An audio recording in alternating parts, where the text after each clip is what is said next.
Hello students, welcome to my dental inside YouTube channel. So now peritubular dentin को start करते हैं। अब देखो, तुम लोगों ने कंफ्यूज नहीं होना। जो डेंटिनल टिब्यूल्स है वो किसको अंडरलाइन कर रहे थे? वो डेंटिन के जो ओडोंटोब्लास्ट के प्रोसेस से उसको कवर कर रहे थे। ठीक है। अब पेरिटिब्यूलर डेंटिन क्या करता है? ये जो डेंटिनल टिब्यूल्स होते हैं उनको डीलिमिट करता है उनकी पोजीशन के ऊपर। अगर मैं पहले तुम लोगों को इसकी डायग्राम दिखाया दूँ उससे आसानी हो जाती है कि आप ये देखो तो ये ब्लैक कलर में जो आपको नज़र आ रहा है ये डेंटिनल टिब्यूल है और इसके सराउंडिंग में क्या है? पेरिटिब्यूलर डेंटिन। सही है, पेरिटिब्यूलर डेंटिन, ये डेंटिनल टिब्यूल, सराउंडिंग में पेरिटिब्यूलर डेंटिन। और ये क्या चीज़ है ये भी मैं अभी बताता हूँ, बट आपको ये पता होना चाहिए कि ये डेंटिनल टिब्यूल्स है और उसके सराउंडिंग में है पेरिटिब्यूलर डेंटिन। कुछ भी नहीं है, बहुत आसान सी बात है। तो ये आपका है, अच्छा, tubules are delimited by a collar of more highly calcified matrix called peritubular dentin. यानी कि डेंटिनल टिब्यूल्स है वो डीलिमिट हुए में एक हाईली कैल्सिफाइड मैट्रिक्स है जिसे हम कहते हैं peritubular dentin, which start at the mineralization front. जो मिनरलाइजेशन फ्रंट यानी कि पल्प की साइड पे जो मिनरलाइजेशन हो रही होती है वहाँ से स्टार्ट होता है।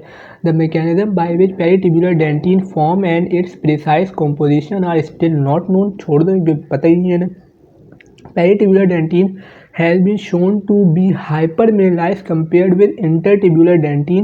Also, peritibular dentin contain little collagen and in rodent teeth appear to be enriched non-collagenous matrix protein such as dentin cello protein and dentin matrix protein 1। यानी कि बात ये कर रहे हैं कि मैकेनिज्म तो पता ही नहीं है कि किस तरीके से इसकी कॉम्पोजिशन क्या है, बट जो पेरिटिब्यूलर डेंटिन है वो इंटरटिब्यूलर डेंटिन से हाइपर मिनरलाइज होता है। यानी कि पेरिटिब्यूलर डेंटिन सबसे ज़्यादा मिनरलाइज्ड है। अगर आप इस डायग्राम के बाद दोबारा से आओ तो ये डेंटिनल टिब्यूल था, इसको जिसने लिमिट किया वो है पेरिटिब्यूलर डेंटिन जो हाइपर मिनरलाइज है।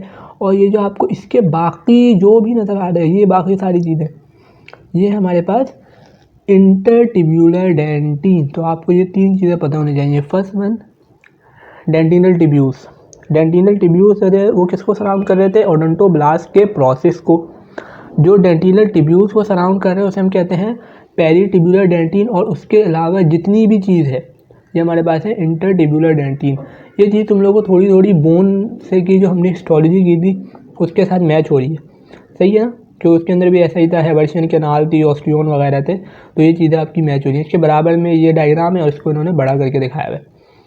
ठीक है, तो आपको इतनी कोई टेंशन वाली बात नहीं है। पेरिटिब्यूलर डेंटिन में बस यही चीज़ थी। फिर हम एक और चीज़ बात करते हैं विच इज़ स्क्लेरोटिक डेंटिन। इसके अंदर ये होता है कि जो डेंटिन होता है उसके अंदर डेंटिन कैल्सिफाइड हो जाता है।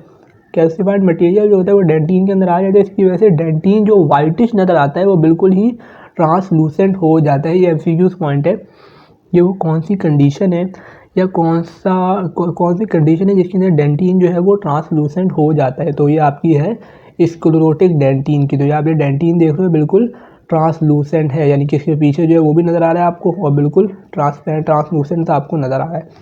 तो इसको देख लेते हैं। Sclerotic dentin describe dentinal tubules that have become occluded with calcified material.